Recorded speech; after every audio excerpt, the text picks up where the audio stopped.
twakira indi bombe sasa. Noneho reka twirebere muri za nkuru z'imyidagaduro. Ni iki kibaye bigenze bite ko abantu batangiye kwikangamo? Ni iki kintu kidasanzwe kibaye aka kanya? Ntabwo inkuru ihari ari uko yenda indirimbo ya G-Taff yujuje miliyoni za views ku rubuga rwa YouTube, ahubwo inkuru ihari nuko iyi ndirimbo itumye umuhanzi G-Taff ari indirimbo ya mbere yasohoye mu buzima bwe, abaye umwe mu bahanzi bane bakomeye cyane hano mu Rwanda babashiye guca agahigo. Ariko ngiye kukubwira, indirimbo ya G-Taff yaciye agahigo, ijya mu bahanzi, ijya mu ndirimbo z'abahanzi zujuje miliyoni z'aba views, zabashiye kumva indirimbo y'umuntu umwe ku giti cye nta wundi bafatanyije. Ibi byakozwe n'abandi batari bake, ariko nanone urebye mu Rwanda urugaga rw'abahanzi ni bakeya. Reka nkubwire bamwe mubashiye kwesa kano gahigo nk'ako G-Taff yabashiye kuba yes. Witwa Davis yigeze kubikora ubwo asoraga indirimbo ayita Itara. Iyi ndirimbo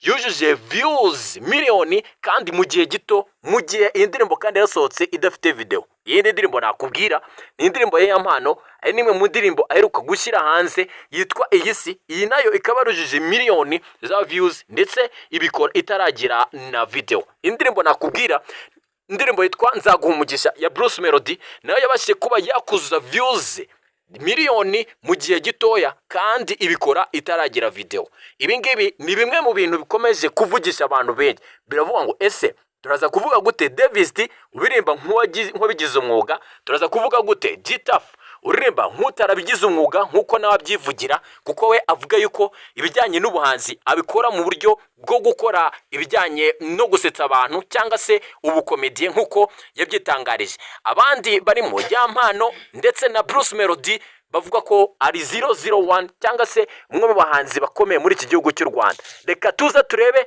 ese G-Taff ko bivuga ko ngo ashobora kuba atangiye gufata indi ntera ku buryo ashobora kuzitabira ibitaramo bikomeye bigiye kubera muri kino gihugu, birimo iserukiramuco rya Iwacu Music Festival risanzwe ari ngarukamwaka, ndetse n'ibitaramo Bruce Melody agiye gukora ari kumwe na Kizigenda The Band bizazenguruka igihugu cyose. Ese G-Taff wamuhitiramo kujyana na Bruce Melody cyangwa ajyane na Iwacu Music Festival? Reka turebe ni iki gihari, ni iki abantu bari kwifuza. Kandi subscribe ubane natwe gatanu ku kandi, ibicika byo ni byinshi mu myidagaduro harimo menshi. Woweho kandi subscribe tubane gatanu ku kandi, ubundi twandikire muri comment wifuza kumva iki, niziye bombe ushaka ko tuzatukubomboreza tukakumenyera uko byifashe. Agaho buritse gatoya. Ese tugarutse muri babahanzi twita ngo ni ba nyirabyo, witwa Element L hari ibyo atangaje abinyujije ku mbuga nkoranyambaga ze asanzwe akoresha zirimo na Instagram. Uyu muhanzi akaba n'umuproducer Element L yatangaje ko agiye gushyira hanze album. Iyi album akaba ari imwe muri album zigiye guca agahigo ko gukorana cyo kuba ziriho abahanzi bakomeye hano muri Afurika. Ese bimeze bite? Umuhanzi witwa Kiss Daniel ndetse na Ruga utibagiwe na King Mad ni bamwe mu bahanzi bashobora kugaragara kuri album witwa Element L ashaka gushyira hanze. Ibi rero yabitangaje ubwo yarari hirya no hino mu gihugu aganira n'ibitangazamakuru by'umwihariko mu karere ka Huye, aho bivuga ko agiye kuhakorera ibitaramo bigiye bitandukanye. Element L yavuze ko iyi album izaba iriho hagati y'indirimbo 8 n'10. Hazagaragaraho kandi abahanzi mpuzamahanga bakomeye bo mu bihugu bigiye bitandukanye bikomeye mu muziki muri Afurika. Ibindi kandi yakomeje avuga ko yavuze ati mfiteho indirimbo zigiye zitandukanye, ariko by'umwihariko ibyo nababwira nuko harimo abahanzi barimo nka Ruga, King Mad, Kiss Daniel n'abandi bagiye batandukanye. Bivuga ko kandi ngo harimo n'abahanzi bo mu gihugu cya Portugal, mu Bufaransa ndetse n'ahandi. Ese wowe urumva umuhanzi wo muri Portugal no mu Bufaransa waba ari kuri album ya Element L arinde? Raguza umutwe uzambwira. Kuwa 8 Ugushyingo 2025 Element L yahuriye ku rubyiniro na Kiss Daniel wo muri Sweden, ndetse icyo gihe bari i Burayi. Kiss Daniel yari yatumiwe muri Sweden n'abahanzi bagiye batandukanye bari bafite ibitaramo byo kwizihiza iminsi mikuru isanzwe yizihizwa hariya mu gihugu cya Sweden. Ikindi nakubwira ni igitaramo yakoze kibimburira ibindi bigiye bitandukanye yagiye akorera ku mugabane w'Uburayi nk'uko n'ubundi byari byateganyijwe cyase byatangajwe. Ndetse kandi bivuga ko ngo anategerejwe mu iserukiramuco azahuramo n'abahanzi bagiye batandukanye nyarwanda hafi bagera muri 30 bari mu ngeri zitandukanye. Iryitwa Siga Art Fest riteganyijwe kubera i Huye iminsi 3 kuva tariki ya 19 kugeza tariki ya 21 Werurwe na 25. Ryateguwe n'umusizi Junior Lumaga. Ese wowe iyo urebye itegurwa ry'amaserukiramuco agiye atandukanye yabe mu Rwanda ndetse no hirya no hino, ubona hari icyo bifasha abahanzi? Witwa Element Ere akomeje kugaragaza ko hari urwego ashaka kugeraho atari mu producer gusa ndetse no mu bijyanye n'ubuhanzi. Reka turebe mu yandi makuru tugana ku musozo, kandi subscribe ubundi tugende tukurebera ibyinshi mu byo ukeneye.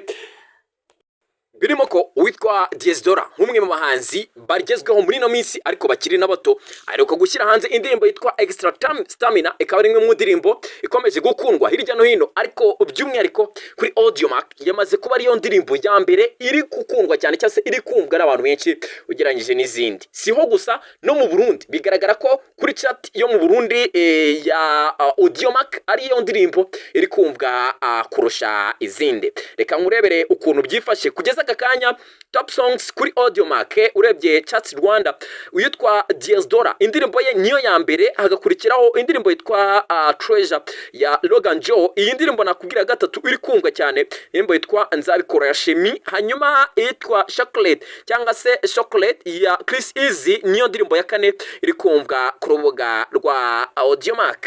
Sinabura kandi kubwira ko indirimbo yitwa Yububu ya Kedi from Kigali bafatanyije na Mike Ihura ariyo iri kumvwa ku mwanya wa 5. Kivumbi King akaza ku mwanya wa 6 n'indirimbo yitwa Ituze. Hanyuma yitwa Haje Gushya Kanso ni ya 7.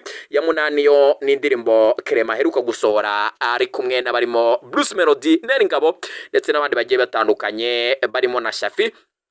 Kandi indirimbo yitwa Bera ntago ikagirwa n'uwitwa Mamba wabashe kuba joininga muri ino ndirimbo. Kindi nakubwira nuko indirimbo ya Diezdora Extra Stamina atari mu Rwanda gusa iri kubice bigacika, kuko no mu Burundi ibintu byakomeje gufata indi ntera. Kuri Audiomack mu Burundi chat y'u Burundi igaragaza ko Diezdora indirimbo ye Extra Stamina ariyo ndirimbo ya mbere iri kumvwa cyane kurusha izindi, mu gihe indirimbo ya Dramati ubarizwa muri kino gihugu cy'u Burundi ari naho akomoka n'ubundi iri ku mwanya wa 2, akaba aritwa indirimbo yitwa rero Ntagatima. Mu gihe indirimbo ya Chris Easy yitwa Chocolate akaba ariyo ndirimbo ya 3 iri kumvwa cyane mu gihugu cy'u Burundi, utibagiwe na Yububu ya Kid from Kigali, Mike Kayihura akaba ariyo ndirimbo iri kumvwa nayo ku mwanya wa 4 mu gihugu cy'u Burundi. Ese wowe iyo urebye izamuka ry'abahanzi bagiye batandukanye abe mu Rwanda ndetse no mu Burundi, ubona umuziki wabo ushobora kuba babagezaho? By'umwihariko turabona yuko yenda nk'abahanzi b'u Rwanda akenshi bakunze kumvwa cyane mu gihugu cy'u Burundi,